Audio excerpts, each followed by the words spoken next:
and let us one by one read the nativity story.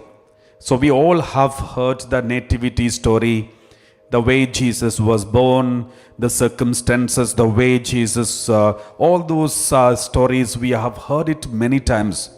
But it is good to revisit and minute details of it, to go through all these minute details and learn it. It is a good thing to know, have it. So we are going to explain the nativity story once again with all the minute details in the coming moments, and then we will conclude with the blessing of the Blessed Sacrament, for as the Lord has requested us to do it, for 5 minutes, lifting of the Blessed Sacrament, and pray for the healing blessing of the Blessed Sacrament.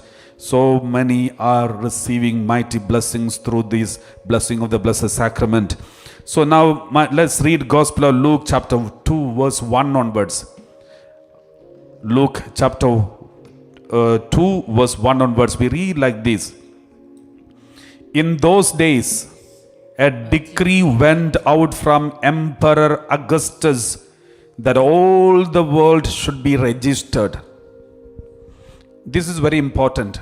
Who is Emperor Augustus? Emperor Augustus is a Roman king, emperor, Roman Empire, majority of Europe, all of Europe, even part of England and some part of Middle East, and even till India. So many areas of the world was controlled by Roman Empire, Roman Emperor Augustus. There was lots of disunity, confusion in the country, in the Roman Empire. But in spite of that, Caesar Augustus, he made sure to establish his authority known to everyone. He wanted to tell all the small kings that he is in power, he is in authority, he can control. Therefore, he started implementing new laws in every country. That is one thing. Secondly, during the time of Augustus means his solemn power, the full power, he has full authority, is equal to God. So those years, Augustus Caesar and all those Caesars, the emperors, they used to consider themselves as son of God. They used to call themselves son of God. They are equal to God. So he wanted to establish his authority. Therefore, Augustus Caesar, he declared one law, decree, that all the people should go back to their original land where their traditional family history is registered. There they have to register their name again. This register was available even after so many hundreds of years. So this is a historical event. This really happened in the history. It is not only in the Bible but also historically happened. Everyone agreed that there was a registration happened exactly at the time of the coming of Jesus Christ. And secondly, the whole Roman Empire, there was financial problem. There is financial problem.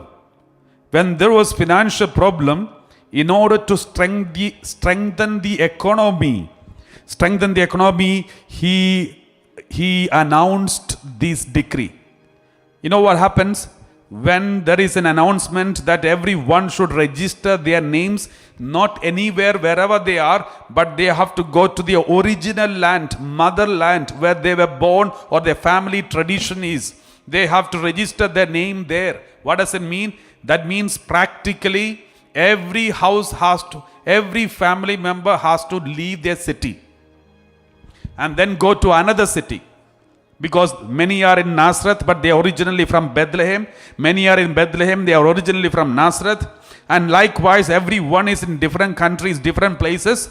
So once they are asked to go to the original city, there will be a movement, continuous movement. If there is a movement, it will strengthen the economy. If there is a movement, it will strengthen the economy. For example, if everywhere locked down, it will affect the country. It will affect the financial setup of the country. That is why the governments are afraid to declare complete lockdown. and here and there give permission for some people to move, so that the economy will be continue sustaining. So this is one of the techniques which Emperor Augustus has used during his time. So he told everyone to go to their native country and declare, register their name. And now there is also another spiritual point of it. Normally, when you register your name, that means you are declaring that you belong to such and such country and this family and this tradition, this heritage. You are declaring it officially.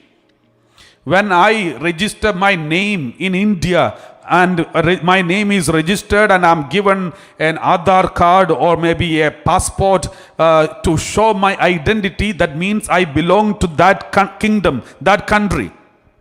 Now, the moment Jesus is born to this world, the kingdom of God came to this world. Exactly at that time, everyone is registering name. Not everyone, the whole world. That is why it is written, all the world. In fact, Emperor Augustus was not in control for the whole world. He was only controlling the Roman Empire.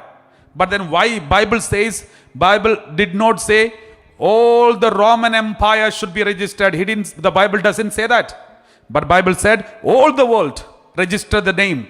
When the kingdom of God came down. That means, knowingly or unknowingly, they were registering their name not in Roman Empire, because more than Roman Empire, the heavenly empire has already come. The kingdom of God has come. Now, unknowingly, they were registering their name in the kingdom of God. Praise the Lord. That is why that word, all the world should be registered. All the world is mentioned. So that is very important. The first sentence itself is very important. The whole world registered their name in the new kingdom. The kingdom that came down in Bethlehem. Praise the Lord. Let us continue. This somebody who is having some problem with the eyes, and some white kind of thing is covering your eyesight and it is disturbing your eyesight, is getting blurred. The Lord is healing you completely right now. Continue reading. Verse 2. This was the first registration and was taken while Quirinius was governor of Syria. So some time back there was another registration, but now this is the first and official. The previous one was only in Syria, but now it is in the whole world. Now verse 3. Continue reading. All went to their towns to be registered. Everyone has to go to their towns. That means there is lots of movement. Some here, some going there, some here. Every movement. This movement will strengthen the economy. Any kind of movement. All are going to one town. They are investing their money because they have to spend for food, accommodation, and so many other things. It will strengthen the economy of the Roman Empire. That is the one reason why these governments declare some sudden rules and changes and everything and once in a while. So it will strengthen the economy. So this is what they did. So all went to their own towns to be registered. Then verse 4. Joseph also went from the town of Nazareth in Galilee to Judea, to the city of David called Bethlehem, because he was descended from the house and family of David. Joseph was living in Nazareth. Nazareth is a lowly, small, illiterate, insignificant village in Galilee. A small village. Nobody knows that Nazareth. If you check the whole Bible in the Old Testament, nowhere Nazareth is mentioned. Nowhere the word Nazareth is mentioned in the entire Old Testament. That means it is so insignificant land. Nothing good will come out of that place. That is what even Nathanael said. Is there anything good will come out from Nazareth? So Nazareth is the place of Joseph. That is where Jesus was also born. Jesus was brought up. But this Joseph, who is living in an insignificant place, his original town is the most important town, Bethlehem. Bethlehem has got a speciality. First of all, it is the town of David. Secondly, The name, the meaning of the word Bethlehem. What is the meaning of the word Bethlehem? The land of bread. The house of bread. That is the meaning of Bethlehem. What bread? Jesus, the living bread. It is not coincidence. It is the plan of God. It is already prophesied in Micah chapter 5 verse 2. Micah chapter 5 verse 2, it is written very clearly. The Messiah should be born in Bethlehem. There are two Bethlehems. But the real Bethlehem where Jesus was born is called Bethlehem of Ephrathah. So, but you, O Bethlehem of Ephrathah, who are one of the little clans of Judah, from you shall come forth for me one who is to rule in Israel, whose origin is from of old, from ancient days. What does it mean? The one who is born in Bethlehem is originally from the beginning, Alpha. What does it mean?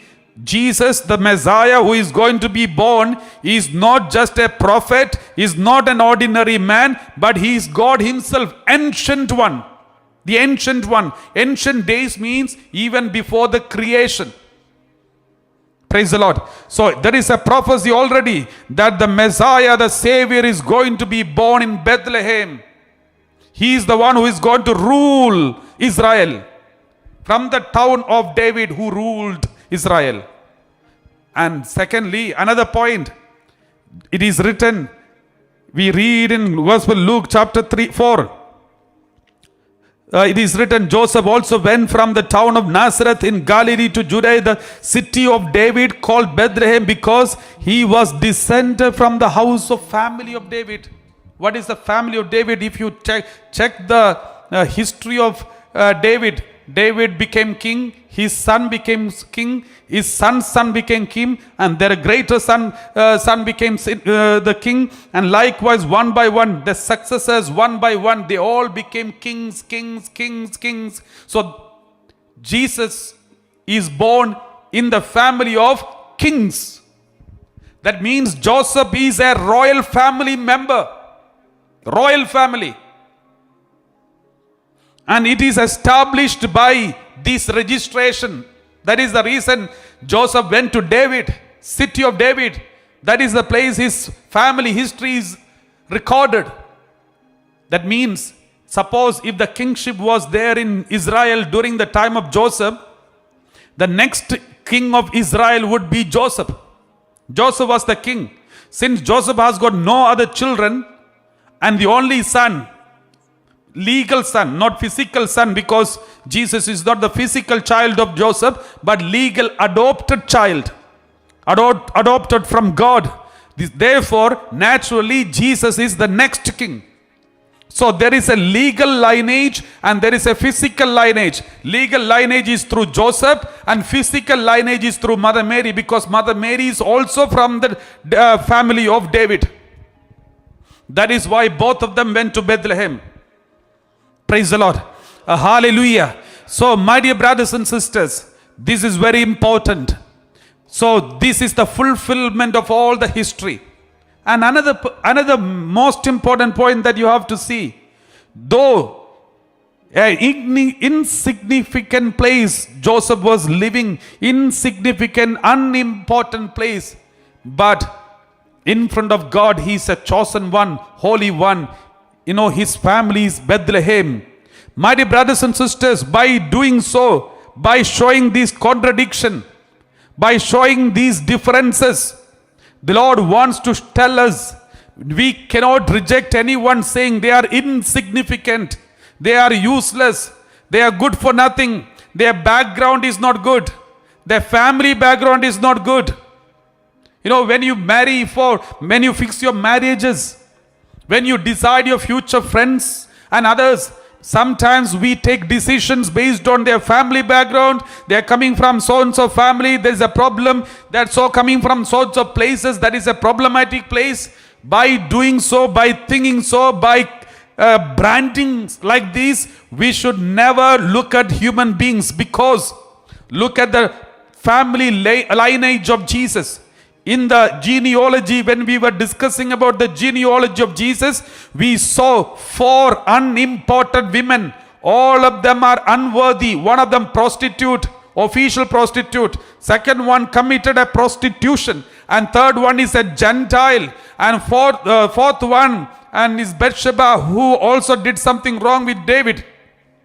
So these are the grandmothers of Jesus. Just imagine, a prostitute was the great grandmother of Jesus. A Gentile was a great grandmother of Jesus. Therefore, just because your family background has got some problem, we cannot brand anybody. We should never sideline anyone. Because after all of them are welcome in the family of Jesus. That is why he permitted all those people inside his family genealogy. Praise the Lord. Therefore, when you take a decision about someone, maybe marriage or anything, just look at whether God wants it or not first. And then look at other aspect. Praise the Lord. So let us read verse 4. Okay, verse 5. He went to be registered with Mary, to whom he was engaged and who was expecting a child. This is very important. This is where I would like to share with you something very important. Why? Because there are so many Protestant groups and others say that Mother Mary had many other children. I have given you some time back a talk about the perpetual virginity of Mother Mary, and it is available in the YouTube, but therefore I don't want to go to the details of those points which we have already discussed many times in the past live streamings. But I would like to share with you one thing. First of all, according to Jewish understanding, there is 2 types of marriage. In some places, 3 types of marriage. One is a small engagement that takes place when they are very small. When they are small, the family come together and say they are going to be future husband and wives, so they are going to be married. That is the first one.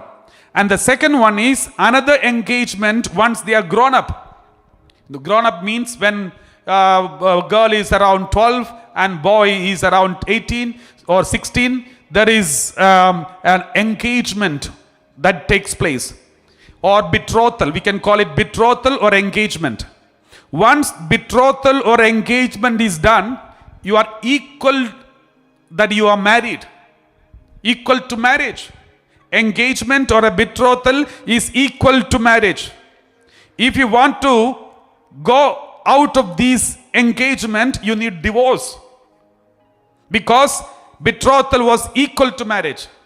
The only difference is, after the betrothal, at least 1 year they have to wait. They should live separately. Even if they live in the same house, they are not supposed to sleep together. They have no right on the body of the other person, but they are husband and wife. They can know each other, they can speak, they can go, but they are husband and wife, but they are not allowed to live together or sleep together. They are allowed to sleep together only after the marriage, only after the proper marriage. Remember, even though the betrothal has taken place, it is equal to marriage. But one condition, only one problem: they are not allowed to touch. Not allowed to sleep together. Now remember, according to Bible, we read a Gospel of Matthew, chapter 1, verse 24. When Joseph had a doubt about Mother Mary, because Mother Mary and Joseph, they were already betrothed, and Joseph came to know Mother Mary is pregnant, and then Joseph wanted to divorce her secretly. But why divorce? Because even if it is betrothal, the divorce is needed in order to separate. So that is why Joseph was thinking of separating Mother Mary through divorce. Then angel came and spoke to him and said, "Don't worry, the child is from the Lord, from the Holy Spirit. She has not committed sin. You accept her." Then we read, when Joseph awoke from sleep, he did as the angel of the Lord commanded him. He took her as his wife. Many people say he took her as his wife means they got married. the second marriage. I mean, betrothal and marriage. But the meaning is, he emotionally took her as his wife, but the marriage is not taken place. Marriage is not taken place. How do you know the marriage is not taken place? That is why we read Gospel Luke chapter 2 verse 5. Verse 5, we read it. Now when they are in Bethlehem, it is written, he went to be registered with Mary, to whom he was engaged. If the marriage is already taken place, they won't write like this. If the marriage is taken place, it would be written like this, to whom he was married. It is written engaged. That means in the Bible, nowhere we know that Mother Mary and Joseph, the final marriage celebration has taken place. What does it mean? If only the first marriage, that is betrothal, is taken place, they are not allowed to sleep together, but they are husband and wife. And that is one of the reasons. There are so many reasons, but that is one of the biblical reasons where from the Bible we can come to a conclusion that Mother Mary never ever had any other child from Joseph or anyone other than Jesus from the Holy Spirit. Praise the Lord. Praise the Lord. Hallelujah. Thank you, Jesus. Praise you, Jesus. Hallelujah. So Gospel Luke chapter 5 and chapter 2 verse next one. Verse 5 we read. Verse 6. While they were there, the time came for her to deliver her child. While they were there, the time came. That means when they started coming to Bethlehem, she was not fully the 9 months. They must have come much earlier. Maybe 3 to 6 months. Why? Because after 3 months with John the Baptist, Elizabeth and Zechariah, Mother Mary was with Elizabeth and Zechariah, and then she came back.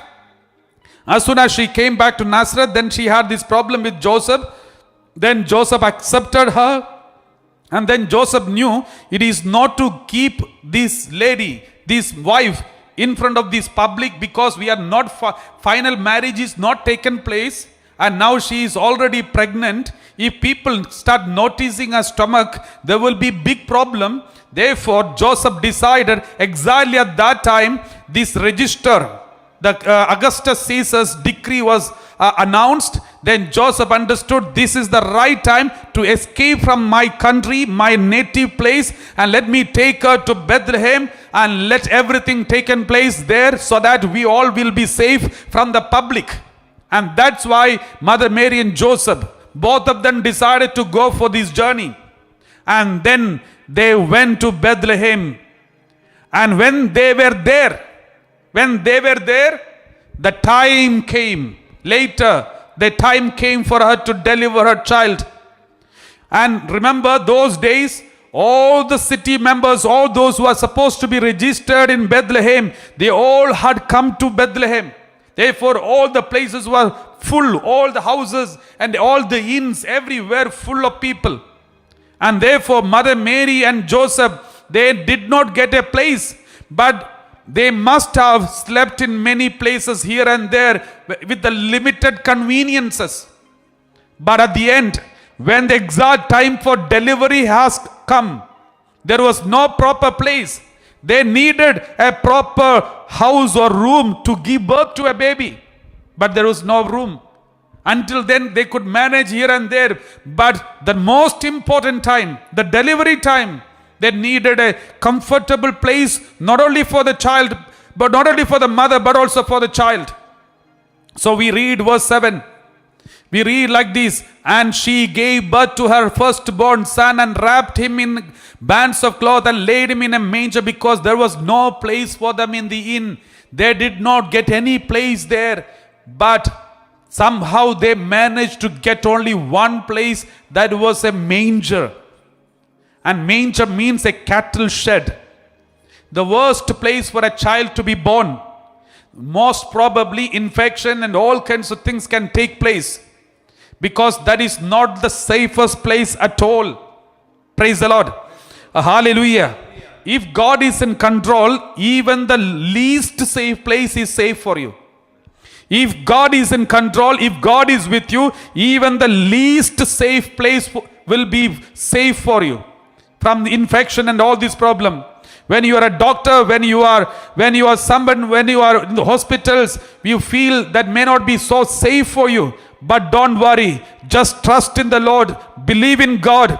Even the least safe place will be safe for you, and God will help you. Praise the Lord. Hallelujah. And then there is also very important point that we need to remember. Who are these three people? Mother Mary, Immaculate Conception, the new Eve, Ark of the Covenant, who carried the Lord in the heart, in the womb. And second, Joseph is a righteous man, holy man. And Jesus is in the womb. When they came to Bethlehem, I expected, after the Annunciation, when angel came and told Mother Mary, full of grace, the Lord is with you, and all these goody words about from angel Gabriel, then Mother Mary would have thought, okay, now I am the mother of the Almighty God. Now all my things will be taken care by angels. All my future is safe. All my journey will be safe. Wherever I go, my things will be done. Wherever I go, all the doors will be open for me. Because I am the mother of the Almighty God. I am not alone. The Almighty God is in my womb. I am carrying Him. Therefore, I am protected. I am safe. All the luxuries will be there in front of me. All the conveniences will be there in front of me. All the angels will be carrying me. I don't need a donkey because the angel will carry me. Mother Mary could have thought like this. She could think like this. But if you know the history of the Bible, we know Mother Mary and Joseph, from Nazareth to Bethlehem, it's a long journey. It's not an ordinary journey. If you have ever visited the Holy Land, each journey goes like this. There are so many big hills and down goes hills and downs. Likewise, you have to journey. Sometimes climb the mountain and come down and then climb. And likewise, it's a long journey through a wilderness. Most of the places are wilderness, heavy, scorching sunlight. They had to walk. They may have a donkey, we don't know. But most probably they may have a donkey. But we know how fast the donkey will walk. And so they had taken a lot of time to reach Bethlehem. And when they reached the Bethlehem, at least the angels could have arranged at least one small bedroom. May not be toilet attached. At least one small bedroom angel could have arranged. After all, it is mother of the Almighty God. After all, Jesus is there in the womb. So, but there was no angel. Nobody arranged a room. No conveniences. No place. No one is inspired by the angel. Okay, somebody get a vision. Okay, the mother of God and the foster father of God is coming today, tomorrow night. So please, when they come and open, not knock at the door. You just open the door because they are chosen one. Any angel, those who are free, any angel who are free in heaven, they could have come and told these people. There are hundreds of families in Bethlehem. To accommodate this child of God for 1 or 2, 3 nights, it was very easy. But no angel came from heaven. No angel prepared a place for Jesus and Mother Mary and Joseph. They all have to face the daily struggles of their life. Just because they are chosen family doesn't mean your life will be a different life. Just because you are child of God doesn't mean everything will be taken care by you. Your daily work, your hard work, your struggles, your anxieties, your tension, that is part of your life. There was tension in the life of Joseph even after he came to know Mother Mary is the mother of God. He had to run from one house to another house searching for a house. He had to escape from Bethlehem to Egypt. It is true that basic things of Mother Mary and Joseph are taken care. For example, they got at least a manger. Just imagine, even if they did not get even that manger, it would have been disastrous. But thank God, at least they got a manger. That means basic things will never be rejected. So this is very important, my dear brothers and sisters. When we are complaining, I prayed so many years, but what God did not give me. I prayed so many years, I did not get promotion. I went to so many retreats, but God did not give me a bigger house. At least you have a house. At least you have a room. Even if it is a rented house, you have something. Thank God. They have no complaint. There is no word saying Joseph grumbled. There is no sentence. Mother Mary asked Angel Gabriel, you came only once, after that you are not seen. Mother Mary never asked this. They face the realities of their life. Just because you are following God, don't think that you are going to be a millionaire. Just because you believe in Jesus, don't think that from tomorrow there will be foreign money coming to your bank. So this is too much expectations, overconfidence. Praise the Lord. So my dear brothers and sisters, what are we supposed to know? We read like this in the word of God. Deuteronomy chapter 8. Deuteronomy chapter 8 verse 2. Let us read this word of God. Deuteronomy chapter 2 verse 8. Chapter 8 verse 2. Remember the long way that the Lord your God has led you these 40 years in wilderness, in order to humble you, testing you to know what was in your heart, whether or not you would keep his commandments. This was a testing period for Joseph and Mary. They had to go through a long time through the wilderness. No money, no family, no house, nowhere to rest their head. It was a testing moment for them, but still they never grumbled, they never accused, they never doubted. That is their character. That shows their character. My dear brothers and sisters, if Mother Mary and Joseph went through such kinds of temptations and testing moments, I'm sure you and me will go through the same. Therefore, let us stop grumbling and complaining and blaming and say, thank you, Father. All whatever you are given me, all what you are giving me now, this is more than sufficient. In comparison with what Mother Mary and Joseph got, what I have is the best. Praise the Lord. Hallelujah. We read verse 3. We read verse 3. He humbled you by letting you hunger, then by feeding you with manna, with which neither you nor your ancestors were acquainted, in order to make you understand that one does not live by bread alone, but by every word that comes from the mouth of the Lord. The next one. This is very important. The clothes on your back did not wear out, and your feet did not swell these 40 years. Though you have all this testing problem and all these things, your basic things were not denied. The cloth which they were wearing on their back and their feet, these are the two things which they have to be very careful when they walk through the wilderness. The cloth, they need to cover themselves from the heat and also from the cold. At night, very cold. Daytime, it's very strong heat and sandstorm. So the only thing that will protect them is the cloak, the cloth that they cover.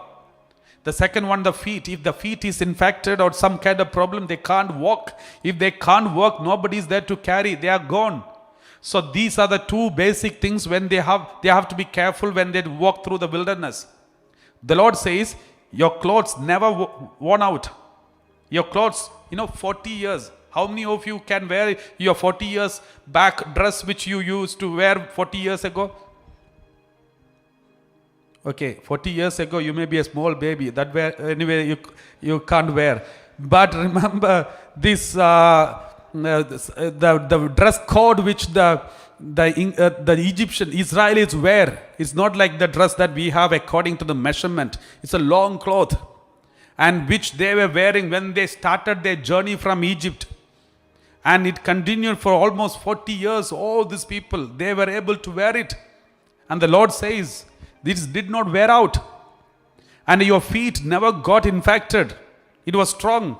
That means your basic things were taken care.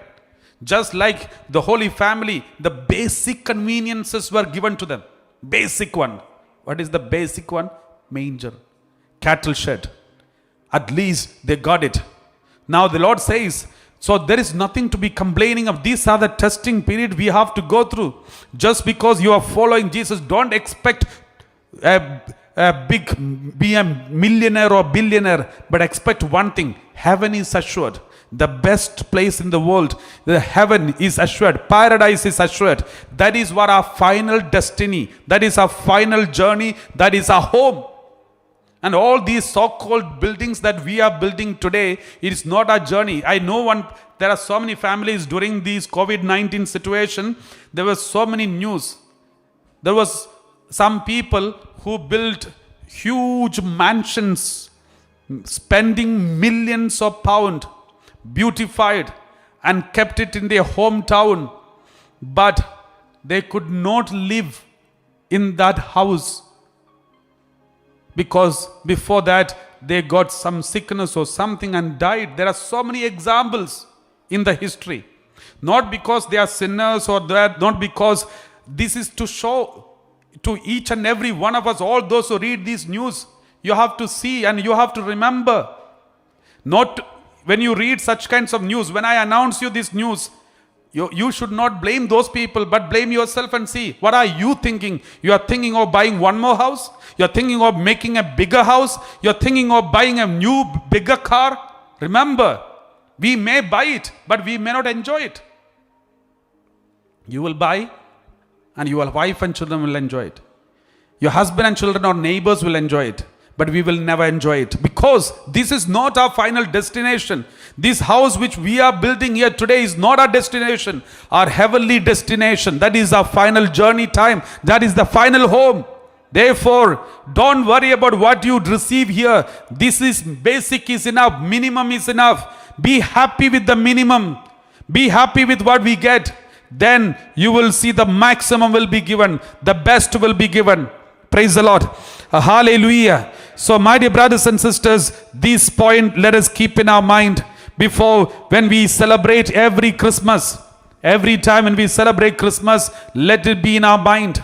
Look at Holy Family. They are the best family in the world, the most prayerful family, the most holy family, the family in which Jesus, the Lord Almighty, came physically and be born. But what did they receive? They did not receive a mansion. They did not receive a Benz car. They did not have servants. There was no angel. When they went to Bethlehem, they did not get a place to sleep. No lodge was arranged. No arrangements were given to them. There was nobody when she gave birth to the baby. She alone, she gave birth. Not even a midwife. There was not even a midwife. She had to give birth and she has to cover the baby, wash the baby and wash herself and keep. What a pathetic situation. Just all the mothers who gave birth to at least once in your life, you know how difficult it is to give birth to a baby alone and take care of all the post-birth situations alone. And she's only 12, 13 years of age. Mother Mary was only 13 years of age that time. We have to remember this. Who is she? The Almighty God's mother. Who was there to help her? Nobody, but no complaints, no blaming, no questions in front of God, no doubting about the existence of God, because she knew, this is my life, I have to face it. That is your life, you have to face it. This is my life, I have to face it. That is her life, she has to face it. Let us face it joyfully. Be happy with the minimum. Be happy with this manger. Enjoy talking to the cattle. They will at least smile. They will at least give you some milk. They will at least give you some space to sleep. They will not chase you out. Praise the Lord. So there is one more thing we need to remember. There were so many rich people with so many inns, lodges, houses in Bethlehem. Joseph must have knocked at most of these rooms, knocked at the rooms, and all of them must have opened their door and looked at Joseph, evaluated. Okay, he is not a rich man, he may not have much money, there is no profit if I admit him inside this house. So they all rejected this poor man, Joseph. So just imagine if you are there in the place of that owner of the innkeeper, or maybe the owner of the house. If you deny somebody just because their appearance, just because they are not so capable or good looking or not appreciative or appealing, when you deny them, if you denied and later you come to know that it was Joseph and it was Mary and it was Jesus who was supposed to be born in your family, just because you had a wrong evaluation on them and denied them, you lost a mighty blessing. You lost a mighty blessing. What does it mean? Every time when you deny a goodness for others, you are denying it to God. Every time you say no, you are saying no to Jesus. We may not realize it. Therefore, be very careful when you say no to somebody, especially the basic needs of the people, basic support. Maybe then you know them personally, but still, okay, this is not anyway, it's not Joseph or Jesus or Mary, this is my uncle. You can't say that. Because even your uncle or your cousin, your brothers, in all of them, it is Jesus who lives in them. We read, St. Paul says, it is no more I who lives, but Christ lives in me. So this is one point that we need to remember during this Christmas. This is a very important introspection and examination of conscience that we all need to know. That is from the part of the innkeeper or maybe the owner of the house. And from the part of Mother Mary and Joseph, there is another point that we need to reflect. For example, Mother Mary and Joseph, they went on knocking at all the doors and everybody closed the door. At the end, they got the manger. And sitting there, if Mother Mary and Joseph discuss like this, Joseph say, that lodge was a very good lodge, but they denied us. That house was a very good house. There are so many rooms, but they denied us. What a dirty fellows. How could they do? Don't they know that this child is the Almighty God? How could they deny us? Where are the angels? Where are all the saints? Where are these people, this Gabriel and all the others? There are hundreds and millions of angels in heaven. They must be playing chess and Sudoku now. Why can't at least one or two come and help us? So they could have discussed like this. Joseph and Mary could have discussed among themselves saying, oh, that house would have been better, this would have been better, that would have been better. But they did not. You know why? Because they know this is the chosen place. This is already decided from eternity. Jesus is born, should be born in a manger, should be born in an abandoned place. Therefore, this attitude we should have. That is why Mother Mary and Joseph, they were happy in the manger. Because they knew this is the chosen place. When one door is closed in front of you, don't worry about that. That is not meant for you.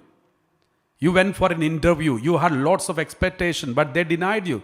Don't get disturbed. That is not meant for you. You have a better place God has prepared for you. This place is going to be exalted later because, manger at such a dirty place has become a, celebration all over the world now. Such a dirty place, only cow dung and some dirty things and some cattle used to be there in manger. Now it is a celebration. In every house there is manger crib prepared. So today is when you are denied of some job or something special, don't get disturbed. Don't get angry. Why could they delay? And some people even have sorrow and depression because they are denied of some job. They lost a job and the interview was a failure. Examination was a failure. Don't worry.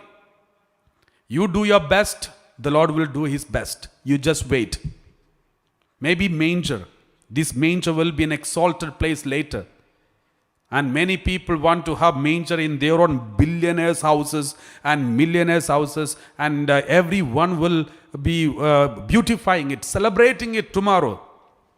So this is one message the Holy Family wants to give us. Praise the Lord. Hallelujah. Thank you, Jesus. Therefore, at the end of all your journey, even if you got a manger, a cattle shed, be happy there. You had lots of expectation. You thought as soon as you reach Bethlehem, you will get a 7-star hotel, at least 1 5-star, or if not, at least 1 star, at least a room. But you got only a manger, a cattle shed. Be happy where you are. So when you are happy there, then the Lord will attract the whole world to that manger. Now the Christmas time, the whole world is attracted to manger, crib. Everyone is preparing crib. The whole world is attracted to that. So even if what you got, just accept that is the will of God. When Mother Teresa came out of the convent, she had a beautiful big Loreto convent in Calcutta. She came out. She left the convent. And then when she was helping people, she was taking care of some ordinary people, rejected, sick and dying people. And there was no place. She walked around. Then she found a small shed in front of a Hindu temple. That is the place where anybody can come and take rest. And the Hindu people in the temple, they used to give food. So now she found, Mother Teresa found, this is the best place. There is a shelter. And no one comes. It's a public place. It's for all the people, the devotees who come to the Kali temple. So Mother Teresa, she kept all these sick people there and started taking care of them. See, at the end, such a mighty saint, she got one shed that is also not Christian shed, but it was a shed in front of a Hindu temple. And she was there taking care of the poor people for some days. And later, all the committee members of that place, they chased her out, and they tried to find out some other place for her. But anyway, though initially what she got was a humble place, but God used her. The whole world welcome. American president gave highest honor for her. And all the countries, she became a world citizen. That small abandoned place from where she started, and the whole world was given to her. Praise the Lord. Hallelujah. Therefore, don't worry about all these, what you receive. If all the doors are closed in front of you, don't worry. Praise the Lord. Hallelujah. Hallelujah. We read Psalm chapter 2 verse 7. Chapter 2 verse 7. Psalm chapter 2 verse 7 we read. I will tell of the decree of the Lord. He said to me, you are my son. Today I have begotten you. Verse 8 next. Ask of me. I will make the nations your heritage and the ends of the earth your possession. Just ask me. Don't ask someone else. The Lord says, you just ask me. I will give you. I will make the nations your heritage and the ends of the earth your possession. Mother Teresa only asked Jesus. God gave her the whole world as her possession. Her convent has presence in almost all the countries in the world. Praise the Lord. So my dear brothers and sisters, this is what we need to remember. Saint Cupertino, he was taking care of cattle in a seminary. And the bishop who came to the seminary, he was so fond of him and said, you become priest. And he tried his best to study, but he could not study well. Then he went back to the cattle shed. And he was sleeping in the cattle shed, though all the other seminarians were sleeping in the room. But he was in the cattle shed. He was happy there. But God made him a saint, a flying saint. He doesn't even need to sleep on the floor. He is flying. Flying saint. So my dear brothers and sisters, there is a movie called Saint Cupertino, The Reluctant Saint. It's good to watch. You can have a Christmas movie night tonight or any night. So just watch it. You will enjoy it. It's called Reluctant Saint. It's available in the YouTube. It's about Saint Cupertino. So my dear brothers and sisters, let us thank the Lord for all what God has given you. And for all what you have. All the doors are closed in front of you. Don't worry. Let those doors be closed. Let it be closed. You are in the presence of God. God knows how to make this manger into a big palace or he knows how to take care of you. He will take care of you.